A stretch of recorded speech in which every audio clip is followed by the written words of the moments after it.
ഒരുപാട് അവസരങ്ങൾ ഒരുക്കി തരുന്ന ഒരു ജീവിത പങ്കാളി നമുക്കുണ്ടോ? അതൊരു മുഅ്മിനിന്റെ ജീവിത വിജയത്തിന്റെ ഭാഗമാണെന്ന് മുഹമ്മദ് മുസ്തഫ സല്ലല്ലാഹു അലൈഹി വസല്ലം.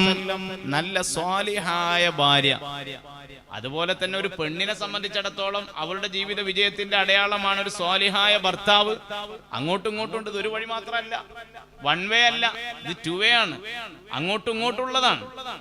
ഭാര്യക്ക് നല്ല ഒരു ഭർത്താവ് ഉണ്ടാവുക, ഇബാദത്തിനൊക്കെ അവളെ സഹായിക്കുന്ന, അവൾക്ക് അവസരം ഒരുക്കി കൊടുക്കുന്ന ഭർത്താവ് അല്ലേ? അങ്ങനെയാണല്ലോ. ആലോചിച്ച് നോക്കൂ, ഇത് എത്ര അർത്ഥവത്തായ ഒരു വാക്കാണ്.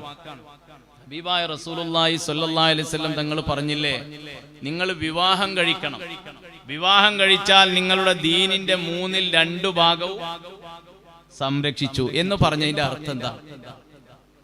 നിങ്ങൾ വിവാഹം കഴിച്ചാൽ ദീനിന്റെ 2/3 ഭാഗവും നിങ്ങൾ സംരക്ഷിച്ചു എന്ന് പറഞ്ഞാൽ എന്താ? അതുവരെ ഒറ്റത്തടിയായി ജീവിച്ചിരുന്ന ആൾക്ക് അവന്റെ കാര്യത്തിൽ മാത്രമായിരുന്നു ശ്രദ്ധ. എന്നാൽ ഇനി അവന്റെ ദീനിന്റെ കാര്യത്തിൽ അവനെ സഹായിക്കാൻ ഒരാൾ കൂടി കടന്നു വന്നു. അത് അങ്ങോട്ടും ഇങ്ങോട്ടും. ഭാര്യക്ക് അവളുടെ ദീനിന്റെ കാര്യത്തിൽ സഹായിക്കാൻ ഭർത്താവ് കൂടി കടന്നു വന്നു, ഭർത്താവിന് അവന്റെ ദീനിന്റെ കാര്യത്തിൽ സഹായിക്കാൻ ആരുകൂടി കടന്നു വന്നു? ഭാര്യ കൂടി കടന്നു വന്നു. രണ്ടുപേർക്കും കൂടി പരസ്പരം ചേർന്നുകൊണ്ട് അവരുടെ ദീനിന്റെ 2/3 ഭാഗവും സംരക്ഷിച്ചു. ഇനി ഒരു ഭാഗം മാത്രം സ്വന്തം നോക്കിയാൽ മതി അല്ലേ? എത്ര അർത്ഥവത്തായ വാക്കാണ് അത്! ഒരുപാട് ചിന്തിക്കാനുള്ള വാക്കാണ്. വിവാഹ വേദികളിൽ വേളകളിലൊക്കെ നമ്മൾ പകർന്നു കൊടുക്കേണ്ടുന്ന ഒരു സന്ദേശമാണത്. സ്വാലിഹായ ഒരു ഇണയെ കിട്ടുക എന്നത് ജീവിതത്തിന്റെ ഏറ്റവും വലിയ ഭാഗ്യമാണ്.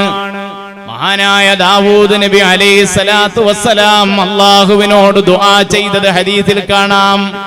അല്ലാഹുവിന്റെ തിരുദൂതർ പറഞ്ഞു, ദാവൂദ് നബി അലൈഹിസ്സലാം അല്ലാഹുവിനോട് ദുആ ചെയ്തു അത്രേ. 4 കാര്യങ്ങൾ ദുആ ചെയ്തു. അതിൽ ഒന്നെന്താണെന്നറിയോ?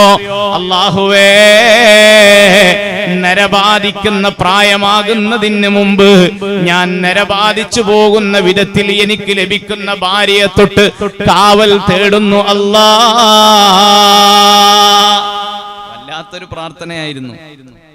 ശരിക്കും നരബാധിക്കാനുള്ള പ്രായമാകുന്നതിന് മുമ്പ് എന്നെ നരപ്പിച്ചു കളയുന്ന ഇണയെ തൊട്ട്, ഭാര്യയെ തൊട്ട് ഞാൻ കാവൽ തേടുന്നു അല്ലാന്ന്. എന്താണ് പറഞ്ഞത്? ഭാര്യമാര് ശരിയില്ലെങ്കിൽ, നല്ല ഭാര്യ അല്ലെങ്കിൽ, പരസ്പരം ദീനീ കാര്യങ്ങൾക്ക് സഹായിച്ചു വർത്തിക്കുന്ന ഭാര്യ അല്ലെങ്കിൽ, പ്രായമാകുന്നതിന് മുമ്പ് നമ്മളിൽ പലരും നരച്ചു പോകും. സുബ്ഹാനല്ലാഹ്. അല്ലാഹു കാത്ത് രക്ഷിക്കട്ടെ, അല്ലാഹു കാത്ത് രക്ഷിക്കട്ടെ. ഇവിടെ വന്നിരിക്കുന്ന, ഈ സദസ്സിൽ വന്നിരിക്കുന്ന ഒരു ഉമ്മമാരെ കുറിച്ചും അല്ല കേട്ടോ ഞാൻ ഈ പറയുന്നത്.